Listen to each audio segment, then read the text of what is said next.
안녕하세요. 구해줄 빌딩의 팀장 김지현, 박시우입니다. 네, 저희가 오늘은요 실매물, 현재 나와 있는 매물을 좀 파헤쳐 볼 건데 오늘은 강남구 도곡동입니다. 자, 첫 번째 건물부터 보시죠. 65억 학세권 올근생 건물입니다. 대지 면적 81.89평, 연면적 195.27평, 규모는 지하 1층에서 지상 5층짜리 건물이고요. 건폐율 59.7%, 용적률 197.12%, 2종 일반 주거지역에 위치해 있고 매매가는 65억, 평당가 7,900만 원입니다. 빌라와 사무실이 혼재된 상권이고요. 용도는 원룸텔로 지금 현재 사용 중이고요. 엘베 없습니다. 그리고 주차 5대 가능하고요. 건폐율 용적률은 채워져 있지만 원룸텔 용도이기 때문에 대출은 조금 불리할 거라고 보이고요. 그 다음에 내력 벽체가 좀 많다라고 생각이 돼서 리모델링 공사비가 좀 많이 들어갈 거라고 보여집니다. 자, 그러면 만약에 리모델링과 신축 중에 해야 된다면 어느 방향으로 가는 게 맞을까요? 중요한 거는 이 자리가 과연 주거로서 활용되고 있는 거를 근생으로, 예를 들어서 사무실이나 뭐 상가로서 어떤 타당성이 있어야 리모델링을 하는 거거든요. 그렇죠. 저는 그 같은 원룸인데 똑같은 원룸으로 리모델링 한다. 이거는 지금 매수 검토하시는 분들한테는 아예 그 전제는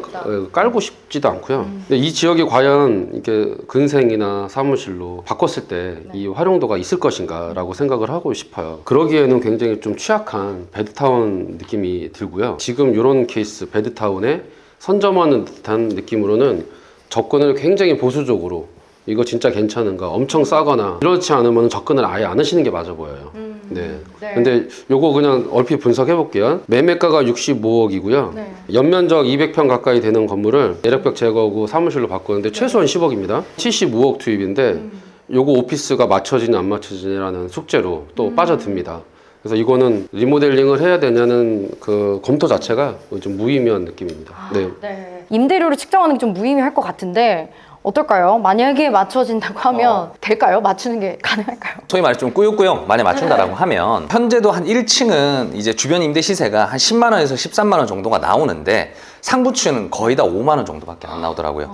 그래서 주변 통임대 시세로 봤을 때 구축 기준은 NI가 한 6만 원 정도에 맞춰져 있고 그 다음에 완전 신축인 코너 건물만 지금 12만 원 정도 맞추고 있더라고요. 거기를. 그래서 만약에 꾸역꾸역 밸류업을 했다. 그리고 뭐 연면적 기준 뭐 평당 10만 원까지 정말 맞췄다라고 해서 뭐 2천만 원 맞추면 정말 꾸역꾸역 잘 맞춘 거 아닐까 그렇게 생각합니다. 만약에 매수를 한다고 하면 실투자금은 어느 정도나 들어갈까요? 취득세, 등기비 등 해서 약 3억 7천 정도 들어갈 거고 대출은 50억 정도 풀대출 만약에 나온다라고 하면 현금 투자액이 19억 정도에 발생합니다. 이후에 시세 차익을 기대해 볼 수 있을까요? 이것도 제가 조금 꾸역꾸역 말씀을 드리면 뭐 5년 후에 약 82억, 뭐 평당가 1억까지만 올라갔다라고 생각을 하고 말을 한다라고 하면 신규 매수자 입장에서 그래도 한 1억 정도 됐을 때 이렇게 임대가 맞춰졌을 때 한 3% 정도의 수익률이 나오는데 결국에 매수자가 이거를 사서 이만큼 리모델링을 해서 이 수익률을 맞췄다고 한들 1억 이상 팔기 쉽지 않아 보이잖아요. 예. 근데 1억에 팔아도 마이너스입니다. 그래서 제 생각에는 지금 평당가가 7,900만 원인데 적어도 6천만 원 후반 정도까지는 내려와야 결국에는 뭐 밸류업 하실 매수자가 생기지 않을까요? 네, 그렇게 생각합니다.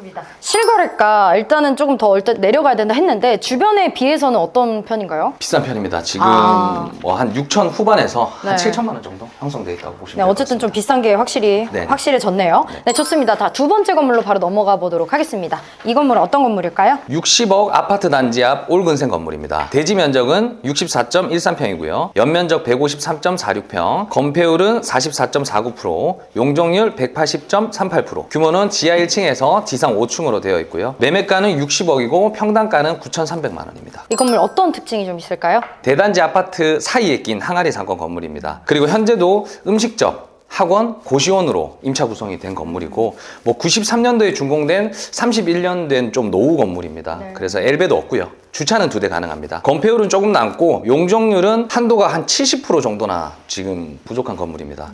그래서 고시원이 껴있어서 이 물건 또한 좀 대출이 많이 불리할 거로 보입니다. 또 내력벽체도 많다 보니까 공사비적으로도 좀 많이 나올 것 같다는 판단을 제가 좀 말씀을 드렸습니다. 저희 매수자분한테. 그 매수자분께서 좀 의뢰를 주신 건물로 알고 있어요. 네네. 좀 한번 검토해달라. 네. 대표님 보시기엔 이 건물 밸류업 어떻게 보시나요? 이 주변에 너무나도 많은 공실들이 있고 목적이 뚜렷하지 않아요. 이런 것들을 사서 언젠가는 좋아지겠지, 건축비가 떨어지겠지, 뭐겠지, 뭐 이렇게 판단을 막연하게 하시면 큰일 납니다. 그렇다면 일단 밸류업이 좀 의미가 없어 보이긴 합니다. 만약에 매수를 그래도 한다고 하면 실투자금은 어느 정도나 될까요? 취득세, 등기비 다 해서 한 3억 정도.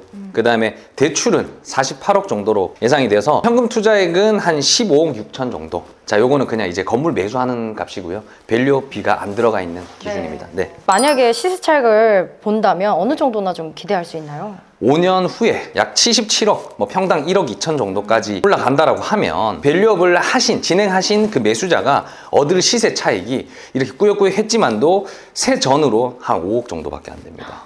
그래서 이 물건 역시 실질적으로 평당가가 8천 초반 뭐 언저리로 떨어져야 또 시도해볼 만할 수 있다라고 좀 판단을 하고요. 자, 그러면 실거래가 주변이랑 비교했을 땐 좀 어떤가요? 이면이 뭐 8천만 원 정도 거래가 된 흔적이 있겠지만 그것도 제가 봤을 때 잘 산 케이스는 아니고요. 대류변 기준으로 한 1억에서 거의 한 1억 완전 초반 정도로 돼 있습니다. 저는 지금 첫 번째 건물, 두 번째 건물을 이 건물의 건물이 싸다 비싸다 너무 나쁘다 뭐 이런 측면으로 말씀드린 건 아니에요. 조금 더 쌌으면 좋겠다라는 전제를 깔고는 있지만 그냥 요즘에 빌딩 투자에 대한 어떤 분위기와 시국을 전체적으로 아울러서 설명드리고 싶었던 거거든요. 저는 뭐 이 건물이 특정적으로 뭐가 이렇게 잘못됐다, 뭐 나쁘다 이렇게 말씀드리는 건 아닙니다. 네. 자, 그러면 세 번째 마지막 건물 한번 살펴보도록 하겠습니다. 92억 초역세권 상가주택 건물입니다. 대지 면적 101.34평, 연면적 243.58평, 규모는 지하 1층, 지상 4층이고요.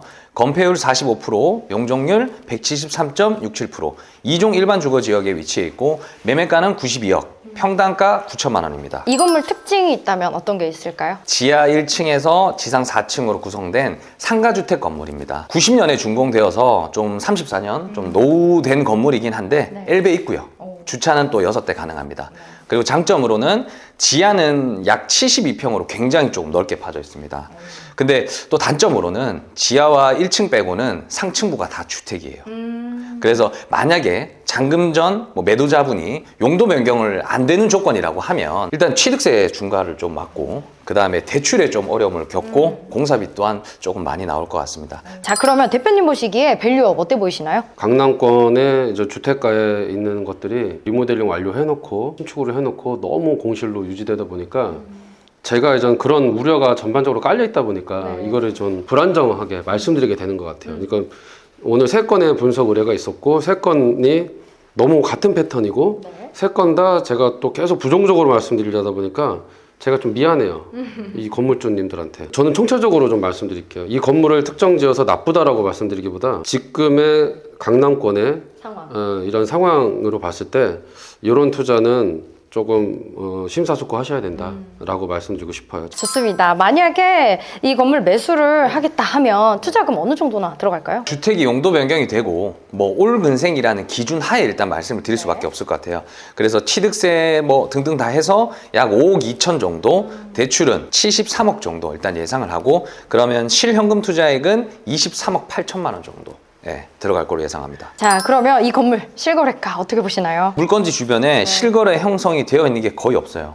바로 물건지 뒤편에 23년도에 7,200만 원이 팔렸습니다. 근데 대지가 되게 작았어요. 19평 정도밖에 안 되는. 그리고 현재 바로 옆에 신축한 지 2년 된 건물도 평당 1억 1천만 원에 지금 팔고 있거든요. 근데 거래가 잘 안 되고 있는 것 같긴 해요. 여기는 아마 실사용 목적으로 정말 들어오거나 그런 게 아닌 이상 이게 나중에 100억대가 넘어가는데 이 물건을 받아줄 매수자를 찾기가 조금 쉽지 않을 것 같습니다. 마지막으로 또 이사님 오늘 또 하신 말씀 좀 있다고 들었어요. 전국에 계시는 예비 공인중개사분들 이제 합격하신 분들 공부하신다고 너무 고생 많으셨을 거로 알고 있습니다. 이왕 열심히 공부하셔가지고 자격증 딴 거 적극 활용해야 되잖아요. 구해조 빌딩 중개법인에서 제대로 일을 배워보시면 어떨까 해서 이렇게 말씀드립니다. 그래서 저희 회사에 대해서 조금 어필을 해보자면 첫째, 저희 중개법인은 타 중개법인에 비해서 퇴사율이 현저히 적습니다. 그리고 둘째는 다른 중개법인에서 배울 수 없는 건축에 관련해서도 배울 수 있습니다. 저희 김재환 대표님이 엄청 자세하게 잘 가르쳐 주십니다. 실질적으로 중개사가 건축까지 알고 있다는 것 자체가 정말 큰 힘이 될 수 있거든요. 그거까지도 배울 수 있다는 점. 그 다음 셋째, 높은 계약률입니다. 저희 회사처럼 중개에서 시공까지 원스톱으로 할 수 있는 회사가 없어요. 그러다 보니까 저희 중개법인을 찾아오시는 이 예비 매수자분들이 진짜 너무 많습니다. 그래서 많은 지원 부탁드린다고 이렇게 말씀드립니다. 저희 회사는 시공, 네. 건축, 설계 베이스에서 중개가 파생이 되다 보니까 이런 정보가 정말 자유롭게 주고받고 부담 없이 주고받거든요. 이 많은 정보들과 이제 스터디가 되는 상황이고요. 원스톱으로 처음부터 끝까지 하는 거를 표방하는 것과 실제로 원스톱을 하는 것은 조금 다릅니다. 대부분의 그 원스톱을 표방하시는 분들이요. 설계사님 끌어들여서 그리고 그 시공사 끌어들여서 다 거기서 이해관계 속에서 서로 마진율 조금 영업비 이렇게 주고받는 인지하지 못하는 사이에서 금액이 지출 더 되는 거죠. 저희 같은 경우는 전혀 그런 구조가 아니거든요. 네. 중개팀, 설계사, 시공사가 다 각자 자기 영역의 마진율로만 돌아가는 구조고 서로 간의 커미션이 전혀 일도 없는 구조라서 저희가 진짜 제대로 된 원스톱이라고 생각을 하고 있습니다. 아래 번호로 많은 지원 부탁드리도록 하겠습니다. 그럼 저희는요, 다음번에 더 좋은 현장에서 또 인사드리도록 하겠습니다. 안녕! 진동 중